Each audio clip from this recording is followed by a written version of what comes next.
Purihin ang Diyos, purihin ang ating Panginoon. Alam mo ba na tayo ay lingkod ng Diyos?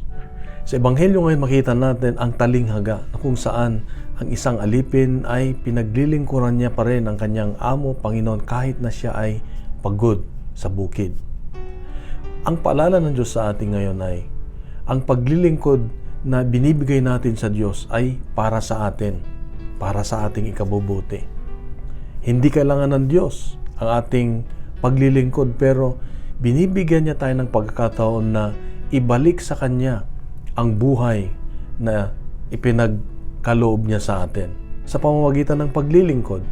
Pag tayo naglilingkod, sabi nga, tayo ay nagkakaroon ng kagalingan. Ibinababa natin ang ating sarili na aaminin natin na ang Diyos lang ang ating Panginoon. Na ibig sabihin, ang paglilingkod ay dapat galing sa ating puso bilang pasasalamat sa Diyos sa Kanyang napakadaming biyaya, napakadaming grasya sa atin. Kaya ang paglilingkod ay makakabuti sa atin. Kaya't ibigay natin ng buong buo sa ating Panginoon ang paglilingkod. Ang paglilingkod ay hindi lamang sa Kanya diretso, kundi pag pinaglilingkuran natin ang ating kapwa, ay ginagawa na rin natin sa ating Diyos.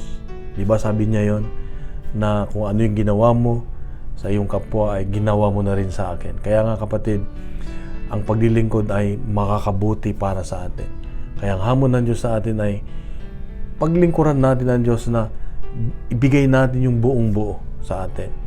Yung ating talino, yung ating lakas, yung ating galing, yung ating mga kayamanan, dahil ito lamang ang paraan para maibalik natin sa Diyos ang Kanyang kabutihan sa atin.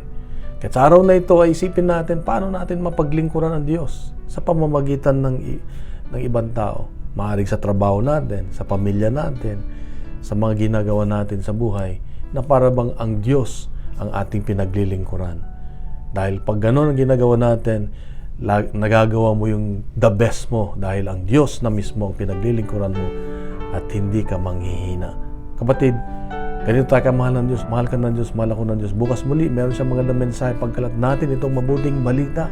Ang Diyos ang mabuting balita. God bless and God is good.